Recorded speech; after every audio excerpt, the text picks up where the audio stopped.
Welcome to Regulated and Relational, a bi-monthly podcast brought to you by the Attachment and Trauma Network.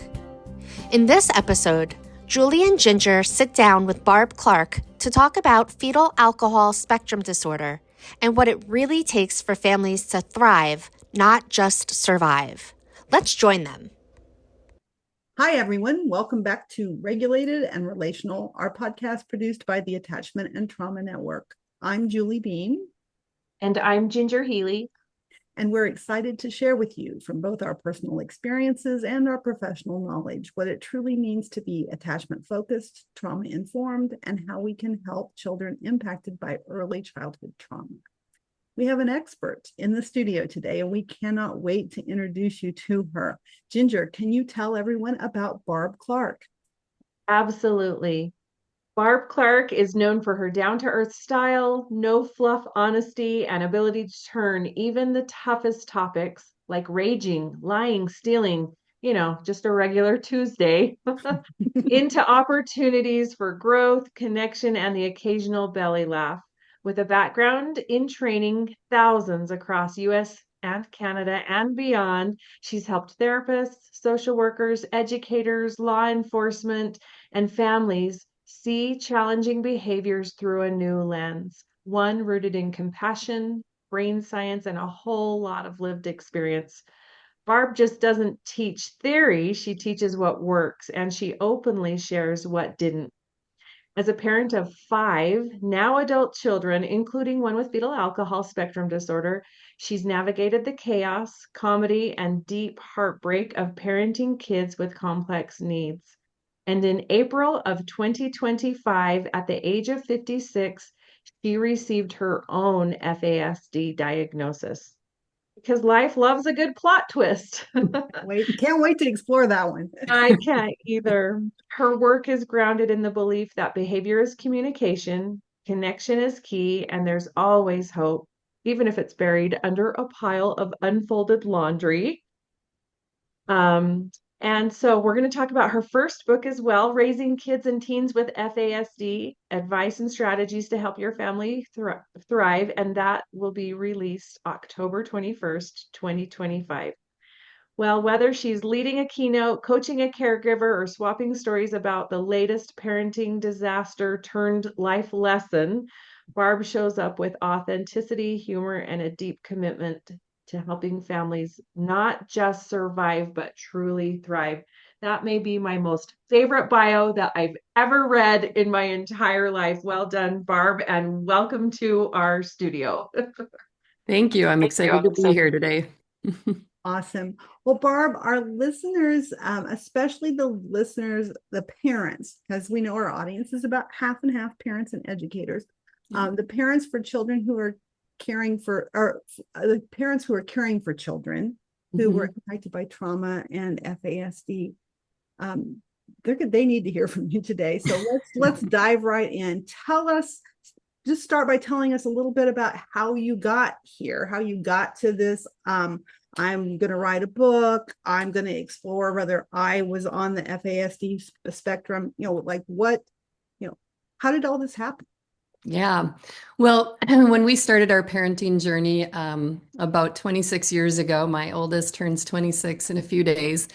We went into it with a lot of arrogance, thinking this is going to be easy. I worked with at-risk teenagers. I loved the ones that told me to F off all the time. They were my favorite, and we had a lot of experience with kids and nephews and nieces and babysitting and I'm like, oh, and we were very judgmental. We would look at the people at the grocery store when the kid was raging and assume that it was the parents' fault and, all those things. Right. We started parenting, and the regular parenting strategies that we were parented with and that we read in the books and heard from the professionals were not working. And we're actually causing bigger challenges and bigger behaviors and all of that kind of stuff. So we eventually figured out that our oldest daughter, when she was 20 or when she was 6, is when she was finally diagnosed with an FASD after 6 years. We've had her since she was 5 weeks of age, and 6 years of a lot of sticker charts that didn't work and positive behavioral interventions that didn't work and social stories that didn't work and all the things, a lot of consequences that didn't work. And we finally actually caused trauma in her life. We to try to get her to learn to stop stealing in first grade when she was 6, we threw away her blankie because we were not trauma informed, obviously, Right. Right. and Well, to try to teach her to stop stealing, and it didn't work. Yeah. And yeah. And so then I was like, wait, what is going on? Something is so off here. And, I basically ended up Googling phrases around kids stealing, childhood theft, and I came to a website on fetal alcohol spectrum disorders. And I just had a very minimal knowledge of fetal alcohol syndrome. And with that diagnosis, there's facial features, there's right. physical effects, and sometimes lower IQs. And, my daughter was very bright and didn't have those facial features. So I didn't think that she had been impacted by her alcohol exposure in utero. And so as I came to this website on the spectrum disorders, and I was like, oh, wow. So she probably does have this because we had documentation of the exposure in utero. Mm. So that was kind of what started our journey down the FASD kind of road. And your daughter came to you through adoption. I just wanted to point that out. Mhm.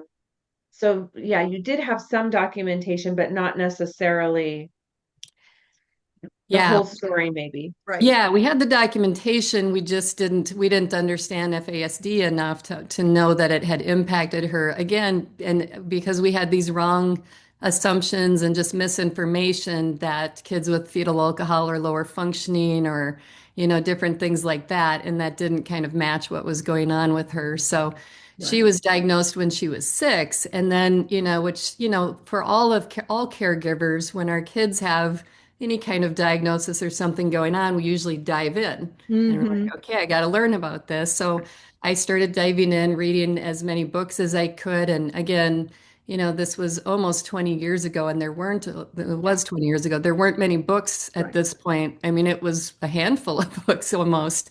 More of them, there's been a lot more in the last 20 years that have come out, thankfully. But, I started going to conferences and seminars and trying to talk to different doctors and experts and things like that. Hmm. And it was really slim pickings out there to find the right information. And, she got the diagnosis, and at the end of the diagnostic paperwork, it had some bullet point suggestions like read this book or do this, but still there was Mm, Not nothing. really any deep, meaningful resources there. Yeah. Right. Exactly, Right. exactly. So we still just kept parenting her like she was neurotypical. We still were using the consequences and the punishments and all of that stuff. And we still had professionals, even who knew of her diagnosis, who were telling us to do that. Right? really? Oh, yeah. And so the behaviors got worse because we were using the wrong strategies. And so I think it was probably she was 10 or 12 when we finally realized that we were a big part of the problem. My husband and I needed to make the change. We had been hyper focused on fixing her, on Mm. Yeah. finding the right medication, the right therapy, neurobiofeedback, brain spotting, brain mapping, Right. Right. trying gluten casein free diet. Like and I'm not trashing on any of those. Sometimes those are helpful, Hmm. but it didn't help with her and her brain injury because FASD is a brain injury. Hmm. So when we finally realized we got to really figure out how to do things differently, things started to change. So that's why in my bio, I talk about how like we made a ton of mistakes that caused bigger problems. And we actually caused her to rage more often by using typical strategies. And when we finally realized that, that eventually started to get me to be very passionate about sharing our journey with other Hmm. people so they don't screw up as much as we did. Well, and that's, and thank you for being so candid to say that, Mhm. don't, because I can tell you that from my journey, which is more Mhm. like 30 years ago, in more of an attachment disorder realm, the same Right. is true. What you just said, we Yes. we applied our typical parenting strategies the way that we were parented, Right. to this situation, and it made it worse. And Mhm. it's really what led us down the trajectory. And here, when Ginger and I talk about parenting in a trauma informed, attachment focused, resilience building sort of way, you know, what we've realized is that it's good for all kids, not just our kids that have some of these disorders and these challenges, but but dang, we did make mistakes along the way for sure. And then yes, we did. I will shout that loud. And it's okay to make. I mean, I think parents are probably still out there making. We all are going to make mistakes, right? Oh, absolutely. I say that all the time when I'm training. Even when I'm training professionals, I talk about that, whether it's teachers or whatever. I train schools quite often on this, but I talk about that. You're still going to make mistakes, even though now you kind of maybe know you should use these different philosophies and strategies. We're human and we are still going to fall back to what we know, which is how we were all parented. And so you're going to screw up once in a while. And that's when you have that opportunity then to give grace and show your children that you can apologize by making mistakes too and modeling that. Exactly. Amen. Oh, that's so good.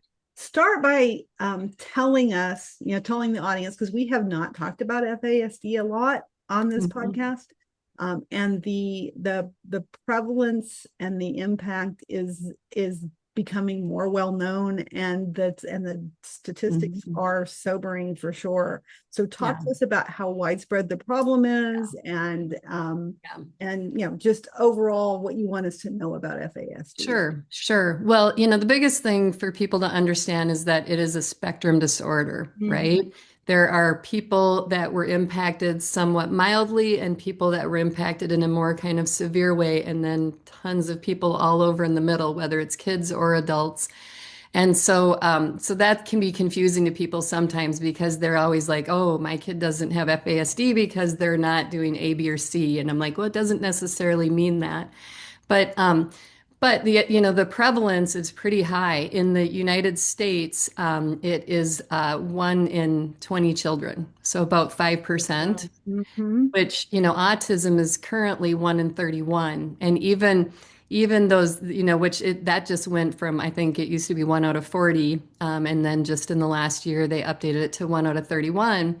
And even that, the reason why I think that prevalence is, going in that direction is that it's likely a lot of misdiagnosed FASD. Yes. And I'm not saying that autism doesn't exist and that all kids with autism have FASD, but definitely there's a good chunk of kids who have been diagnosed with autism who have FASD.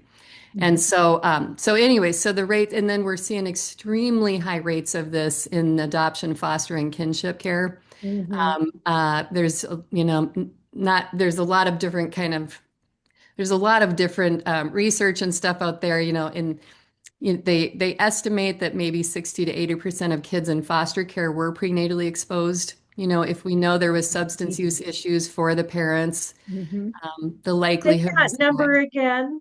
60 to 80% is what they estimate were exposed prenatally to alcohol. Oh, wow. And one of the things that we see in foster care and adoption and kinship care even is that we will often see in the child's case file, we will see documentation of the drug exposure, but not the alcohol. And there's multiple reasons for that. One reason is that there's often a criminalized aspect of the drug exposure. And so because of that, there might have been a crime that goes on the record, or also with some of the drug exposure, we will see withdrawal symptoms for the infant after they're born. And if it's only alcohol exposure, there is not withdrawal symptoms. But, so sometimes because of that, when in the hospital, when they're seeing these withdrawal symptoms, they will do drug testing. But the alcohol doesn't stay in the system as long. And so it's more expensive. If they were to do hair follicle testing, I believe they would be able to see the alcohol exposure. But they don't usually do that. So, and also there's still just misinformation out there. People make the wrong assumption that it's more damaging to use drugs while pregnant than alcohol, because you would think the illegal substances would be more damaging, but alcohol is by far more damaging than all of the illicit street drugs. Now, the drugs will have an impact, and a negative impact, and are not good. It's just not as severe. But we also know that if a pregnant parent is using drugs while pregnant, the likelihood they used alcohol as well is very high. Okay, very high. I know that Dr. Ira Chasnoff is one of the leading medical researchers on FASD. And in his clinic in Illinois, 85% of the time when a pregnant parent has used drugs, they were also using alcohol. But for 85%. diagnostics, that doesn't count.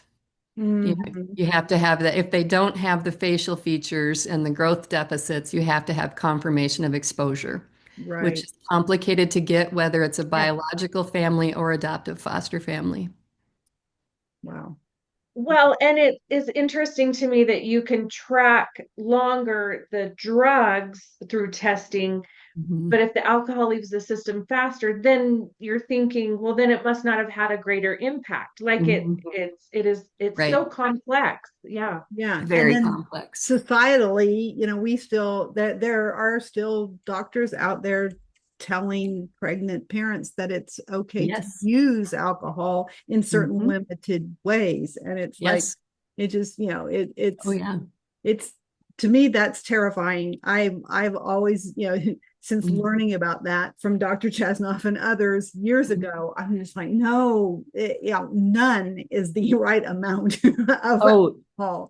Oh, We're exactly. and Well, and I'm kind of a prime example of that. My mother used alcohol when she was pregnant with me. I was born in the 60s, mhm. and FAS, fetal alcohol syndrome was discovered in 1973 in the United Wow. States. And so, and prior to that, they used to actually tell pregnant parents to use alcohol when they Mhm. were pregnant.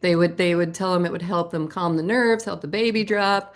Mhm. And if you went to the hospital with premature contractions when you were pregnant, they would put you on an alcohol drip and an IV to stop labor. Oh, And wow. I know two families when I used to live in Minnesota. I worked at an organization, an FASD organization called Proof Alliance.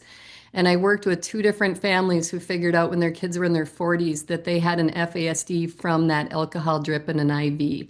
Oh my. Imagine how many hundreds of thousands of adults there are with Yes. that never figured out and were wrongly diagnosed with other things.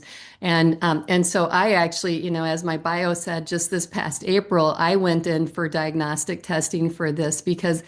over the years, as I'm training and speaking and writing about FASD, all of a sudden once I'm like, wait a minute, I've got a lot of these symptoms. They're just not quite as severe as my daughter, for example. And my daughter was exposed to much higher amounts of alcohol Mhm. during pregnancy. And so I struggle with math. I had to change my major in college 3 times to avoid math and economics classes and some science stuff, Okay. even. Mhm. And even then, it still took me, I didn't finish my degree. I went for 4 years, but a couple of classes were tricking me up, right? Mhm. And so I didn't end up really getting my 4-year degree until I was 40.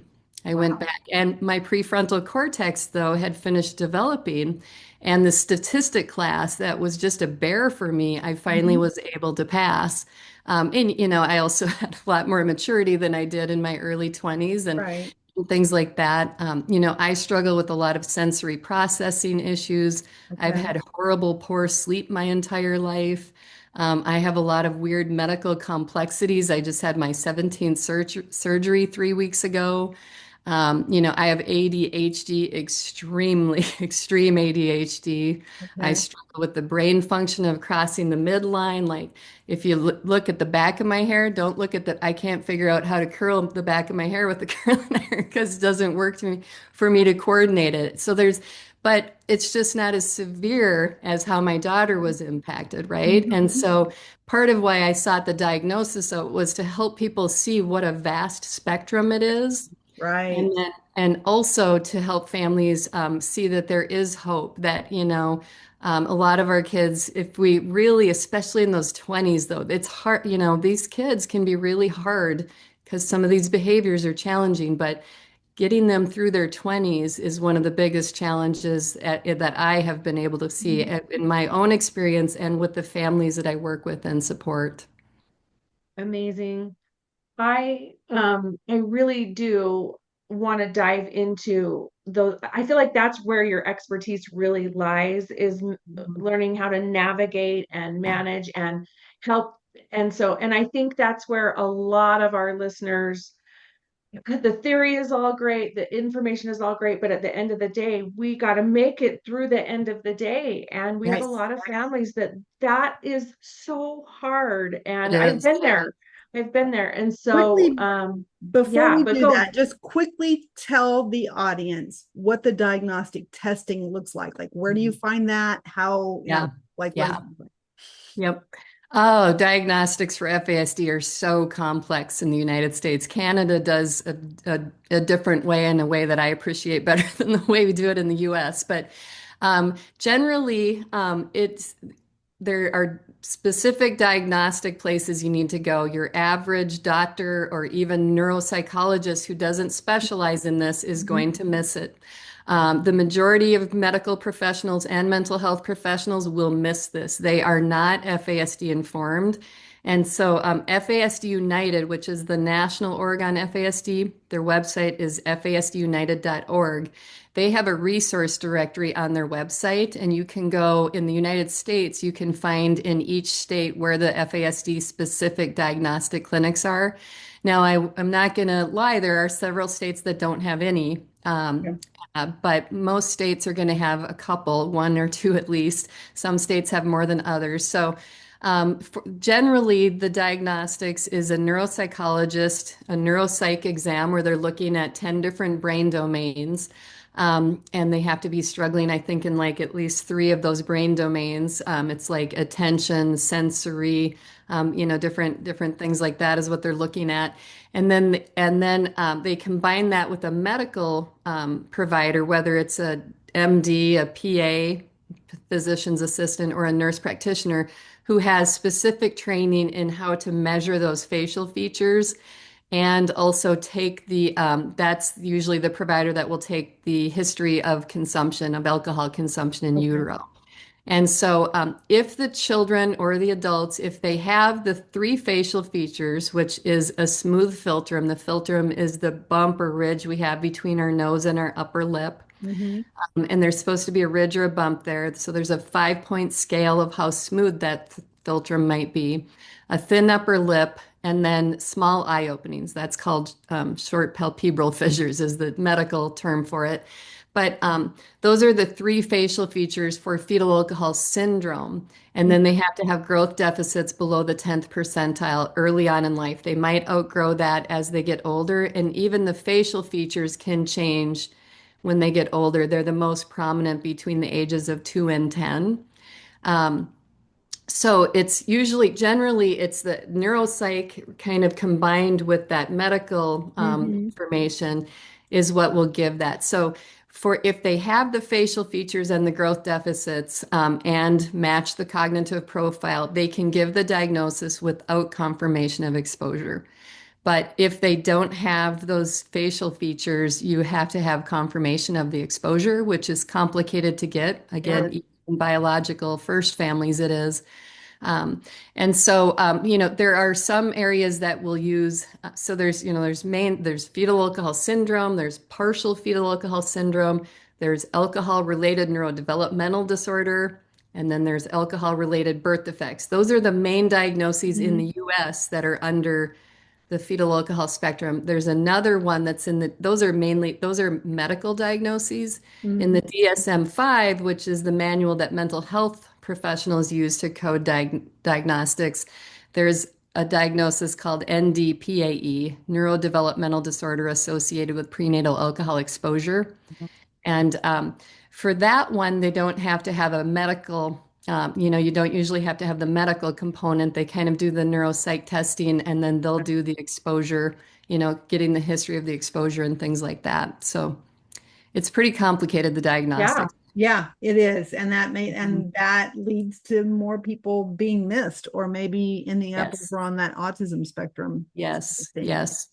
Well, and I did a training at a children's hospital, with the general pediatricians in a children's hospital. And a month later, I saw one of actually the director of the pediatric clinic, and he was this really funny, sarcastic guy. And when he saw me, he's like, "Oh, here's the woman who ruined my life." And I was like, "What did I do now?" And he goes, well, after your training last month, I realized my 26-year-old daughter has FASD and we missed it. And he was like this really Wow. prominent pediatrician. Wow.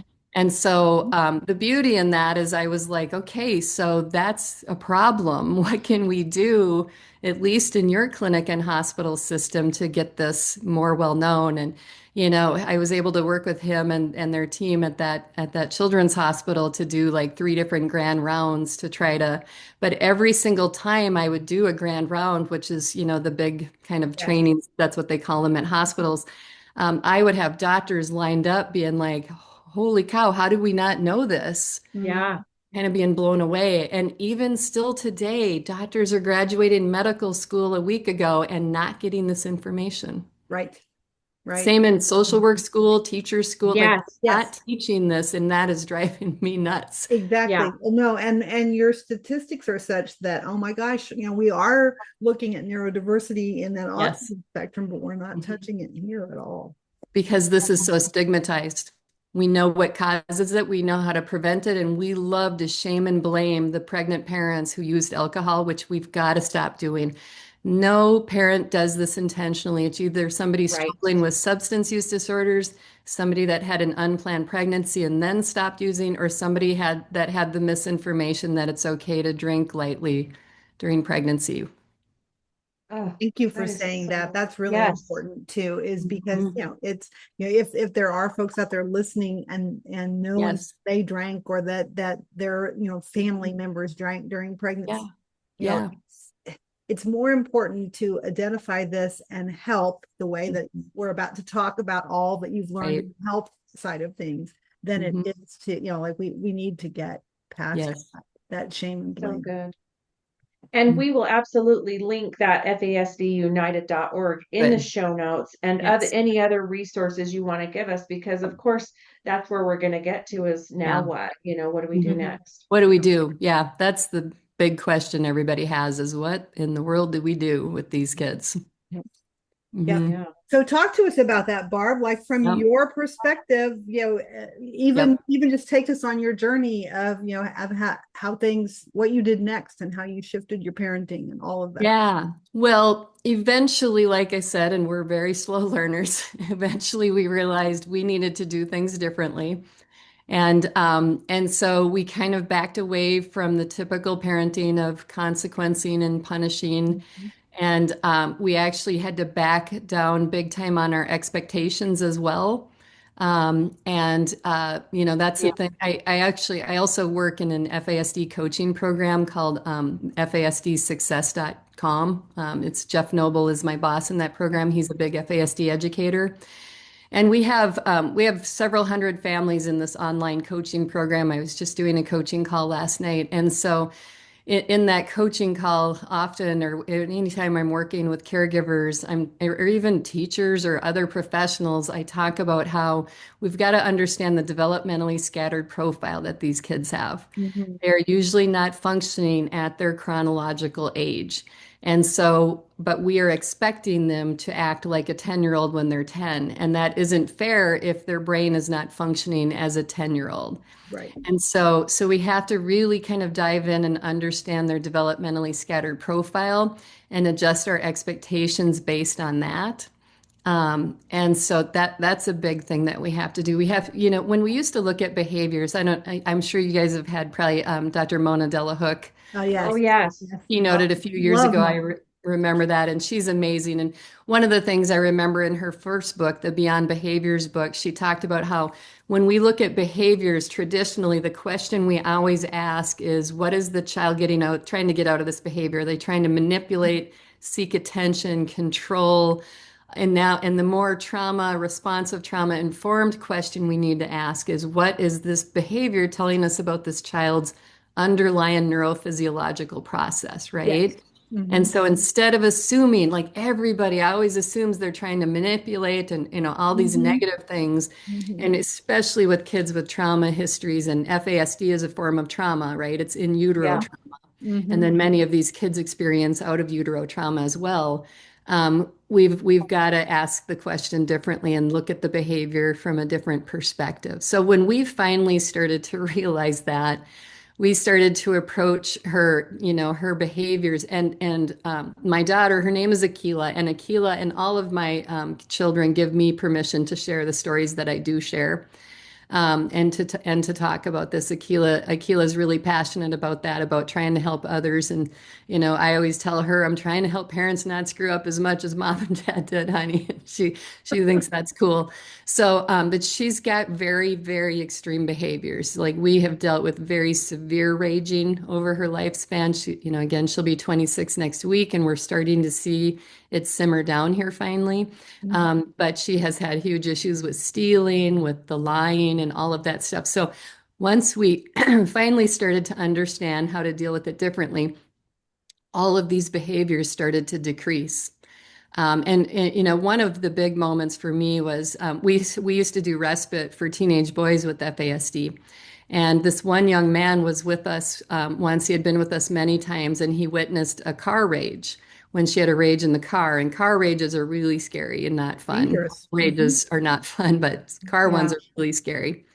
And this young man used to rage so much, even in school, that he was referred to a setting for special ed school in like first grade. But he outgrew his raging by seventh or eighth grade, the physical raging. He would still do the verbal and some property destruction.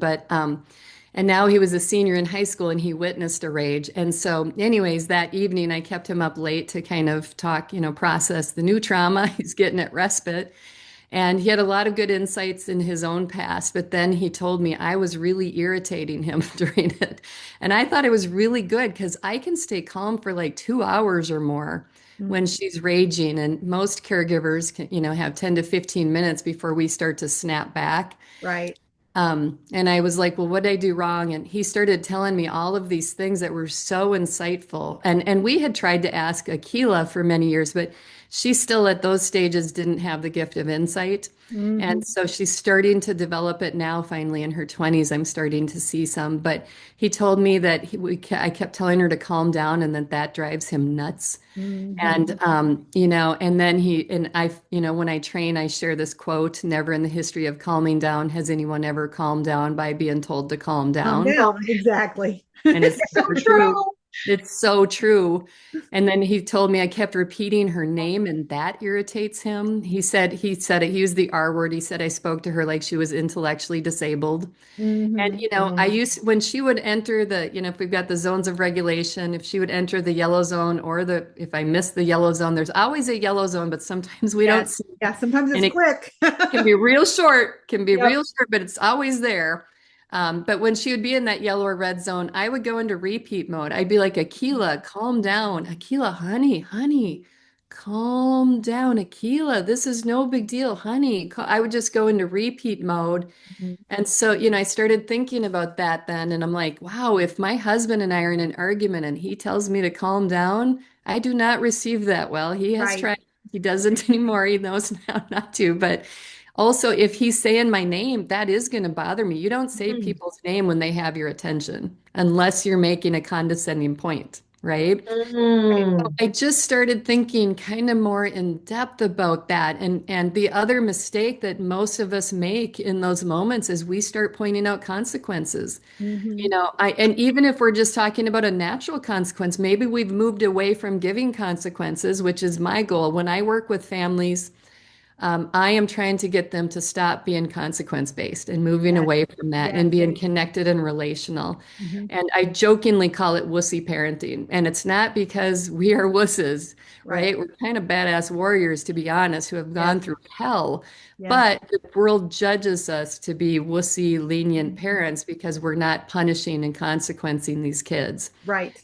So I tell caregivers, if you're not hearing judgmental things from your friends, family, coworkers, professionals, you're not parenting these kids the way you should. Doing it right. Yeah. You should receive that judgment with pride and come to a support group, and we will laugh about that moronic advice that you just got from whoever, right? Right. So anyways, just, really understanding that we have to change things. So, when I talk about this too, like when our kids are escalated in the yellow or the red zone, they are down in their primitive brain in that amygdala. And that's where that flight, fight, fawn, perspective is. And when we point out a consequence, even a natural consequence, like, Kids aren't going to want to play with you if they see you hitting somebody or whatever. That is perceived as a threat when you are down in your amygdala. Mm-hmm. All it does is send them higher into the red zone. Right. This is also when some of these kids might be threatening their family. They might be with graphic details. They might be cursing. And this, we used to sit there and be like, you can't speak to us like that. Put a quarter in the swear jar.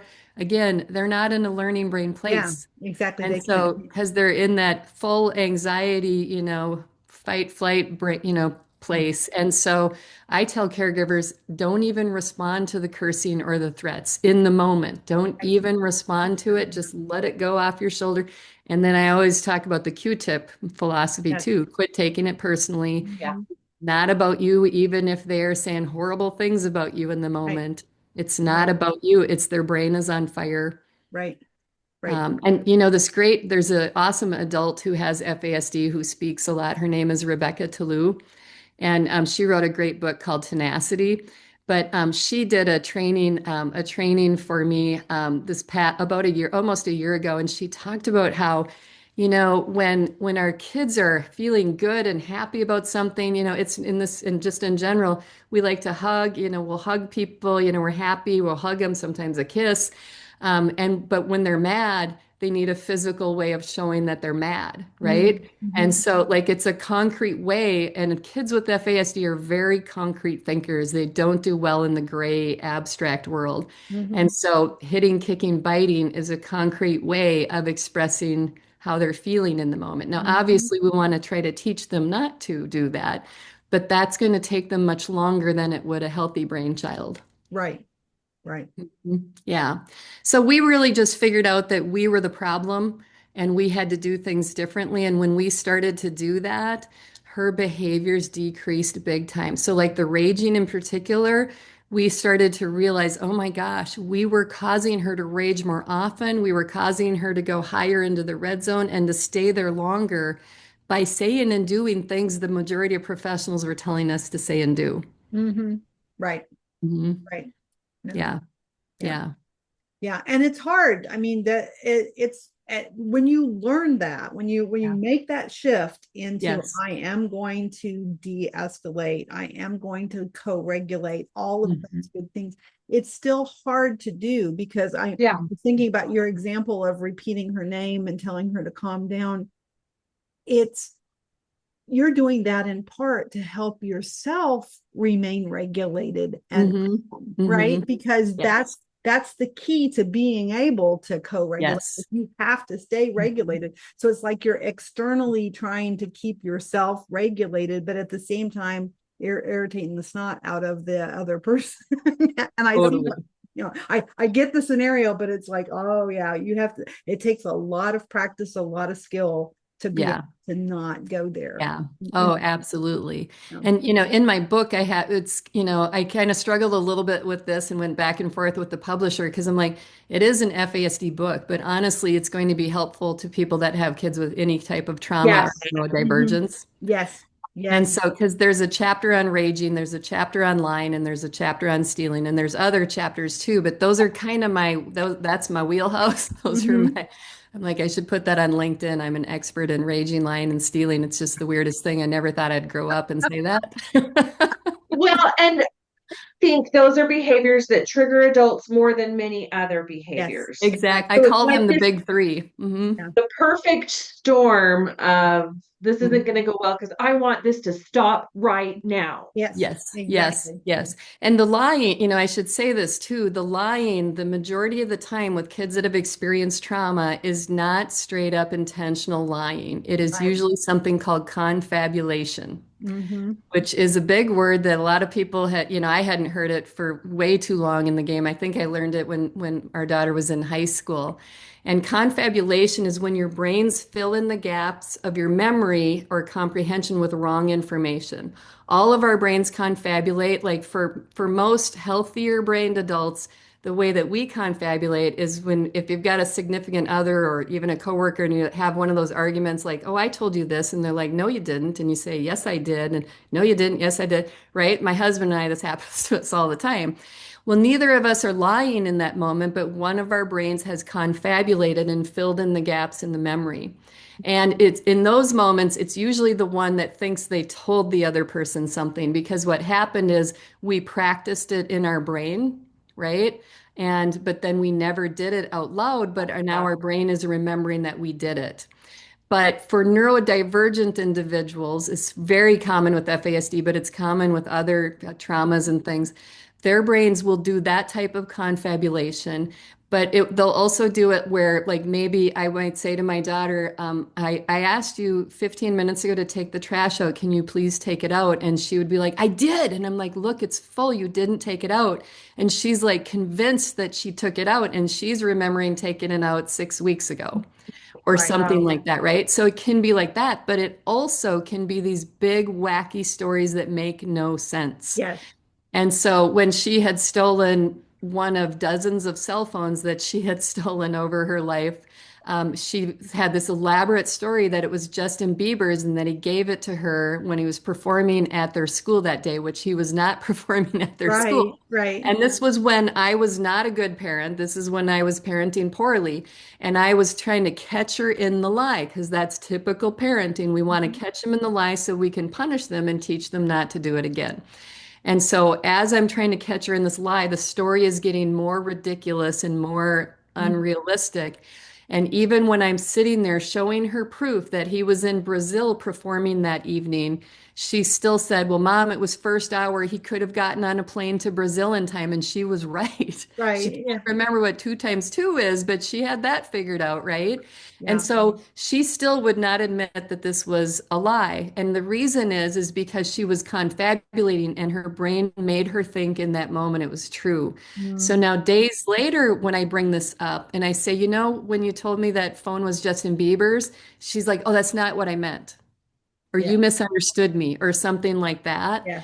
And so, so that's confabulation. And it's really common with people with dementia, any form of dementia, whether it's Alzheimer's. I have a good friend whose sister has dementia. And over a year ago, she told my friend that I texted the sister saying I won the Publishing Clearinghouse sweepstakes. I didn't. I don't even have her sister's number to text, right? But she's not lying. Her brain is making her think that is true. So that's confabulation. So, we can recognize it with that population, but with this population, we don't because we never saw them with a healthy brain. Somebody with dementia, Alzheimer's, whatever, we knew when their brain was healthy, that was not a common behavior for them. And so we give them more grace and patience and understanding, but we don't for our kids. But I think we as parents, we want to help them. We want to fix them. We want to get them to where they can be, more independent and self-sufficient. So it's like our job. And if we're feeling like we're failing at our job, it is so hard not to take it personally. It is. It really is. It really is. Sometimes I say it's almost like you have to disassociate in those moments. Yeah. Wow. Take the emotion out and look at the bigger picture of what is really happening. Right. No, and I think it's a lot of lifelong learning for the parents. You just have to keep giving yourself that grace and practicing again. Because at some point, like you just said, some people can only go 10 minutes versus 2 hours. And if the rage goes too long, then they're snapped and back in it. But you can build that bandwidth for yourself. Exactly. Yeah, you really can. It takes time and you maybe work on some mindfulness and different things like that, but it is possible. I initially couldn't sit there calmly for 2 hours while she was raging. It took time to build up to 2 hours. Right. And that because your family needed that because that's how long her rages were, you had to jump in and learn how to do that. Right. Yeah, so that makes me wonder if part of your strategies, which cannot wait for this book. I'm already thinking of several people that I want to gift it to and to myself, but like part of the strategies being caring for yourself or taking care of your own bandwidth so that you can stretch your ability. Right. Oh, absolutely. That is crucial. And one of the most important self-care things when it comes to FASD in particular, or just kids with big behaviors, is to find your people and find a community of other caregivers that are struggling, or even professionals that are struggling with the same things. Mm-hmm. And so, whether it's support groups or just, things like that, the FASD coaching program I work in, like that is one of the biggest values that we see in that is people being connected with others and realizing I am not insane. It Yes. is, it's And I'm not, not alone. I'm not alone. And you learn from those caregivers. We were seeking out so much help from professionals early on. And, we had some really good professionals, and then we had some good professionals that gave us bad advice and the advice that Mm-hmm. wasn't helpful. And it really wasn't until we started to connect with other caregivers living the same journey that we started to learn how to do things differently. That's really who we learned it from more, was support groups and getting connected with others and learning from them. There's this great parent in Minnesota named Carrie Fletcher, who used to work at Proof Alliance, and then she also worked at Families Rising, where I worked for 10 years, which is a national child welfare Mm-hmm. nonprofit that does a lot of great work. Mm-hmm. And I used to go to trainings that she did. She was the person for me when we first got the diagnosis and went to a training where I was like, oh my goodness. She Mm-hmm. gets this. She's living this. And that's what we really find is that, it's one of the things that I hear that people appreciate about my training is it's not me, it's not just a doctor up there talking theory. Right. It's somebody Yeah. with lived Right. experience who's lived through hell, basically. Right. Yeah. Yeah. Mhm. Well, Yeah. we could talk to you for like the rest of the day because I'm sure you could teach us so much. But that we're always time constrained. I want to make Yeah. sure you talk to us about your book and what you want our listeners to know about this book. We'll definitely link it in the show notes. And Okay. even when this episode airs, it's not going to yet be published, but I'm also assuming there can be some pre-ordering of that. Pre-orders. Yeah, you can pre-order it. It's already open for pre-order. Awesome. You Great. can, on all of the big places where you can get books and stuff like that, it is available for pre-order. And it publishes October 21st. So you pre-order it now and then they mail it to you then. But yeah, that was a journey. This publisher was over a year trying to get me to write a book. And I kept saying, I don't have time. I don't have time. And to be honest, I don't like to write. I Yeah. like to speak and train and coach. I love doing that. If I could do that all day and not sit in meetings, I'd be the happiest person in the Mhm. world. Because with my ADHD, meetings are hard for me. Right. But and school is hard, hard too. And I always get that with our kids. But anyway, so the book, as I said, there's, the areas I specialize in it is the raging, lying, and stealing. But there's this whole really long chapter on just how to use the connected relational parenting. It's similar to, what I talk about a lot, TBRI strategies, right? The Mhm. trust-based relational interventions. It's the connection, the relationship, and, digging deep into understanding when there's a values clash and how we can deal differently with the kids when we're having a values clash. It's looking at harm reduction models Mhm. of, sometimes it's not realistic to expect that we can just teach a kid to stop doing a specific behavior. And so sometimes we need to replace it with something that's maybe not something we would ever think of doing as a caregiver, but is going to reduce the level of harm. So that's really a lot of the kind of stuff that's in the book, is talking about that. Talks a little bit in the beginning about our journey. Um, but yeah, like I said, I think it'll be helpful even for people that don't think their child has FASD, but if they have some of these big behaviors, it's going to be helpful, and it's going to be helpful for professionals as well. Yes. Yes. I was just thinking our teacher educator audience, Yes. especially those Yes. folks that are working with Yes. populations where Yeah. FASD is more likely to be a part. Oh, absolutely. I'm keynoting next week at a back to school work, conference for charter schools in Minnesota, which I'm really Okay. excited about because I do train schools all the time on FASD, but a lot of times schools don't think they need training on FASD because Right. they have one kid with it or something like that. And I'm like, they have at least one in every classroom, more than Yeah, like 1 in two. 20, right? Yeah. And so so sometimes what I'll do is I like to sneak the vegetables in the lasagna, and I'm like, let's just do trauma training. We'll do trauma training and strategy training on that. And then I weave FASD in it at the end. They're like, oh, we need you to come back for FASD training. I'm like, good. Yes. That's great. Awesome. Awesome. Amazing. Yeah. Vegetable Yeah. with Yeah. with the And lasagna. I am just recently I'm starting up my own kind of business where I do FASD training, keynoting, speaking, coaching on my own.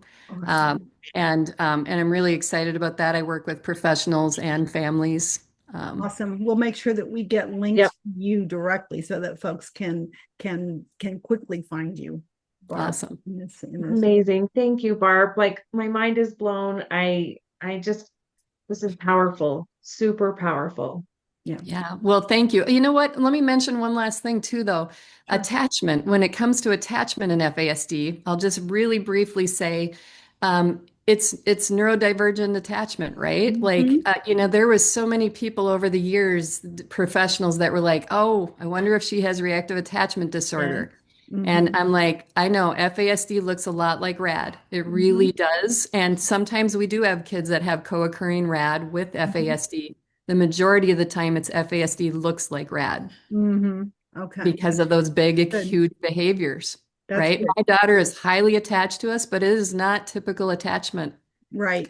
I Yeah. think the part of the brain where healthy attachment lies is impacted by that alcohol exposure. Yes, exactly. No, thank you for saying that. And it's Yeah. and it's and you like me and so many others, they have had to parse all of that out, through our decades of parenting because it hasn't been readily available. And I see Exactly. you on a mission that aligns so much with ATNs in that Yeah. we're just out here Yes. trying to make sure people have better information and have an easier path to follow Right.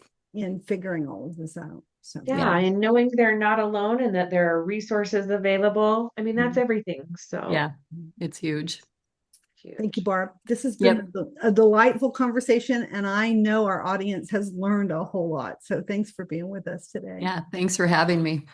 Awesome. And thank you all for listening. We will catch you on the next episode. And that's a wrap for today's episode of Regulated and Relational. In our next episode, Julie and Ginger sit down with two fathers on a mission to transform the way families and schools understand neurodiversity. A special thanks to Joe Kramer for donating the music. To learn more about the Attachment and Trauma Network, visit us at www.attachtrauma.org. I'm Lauren Cassis, and as always, thank you for listening.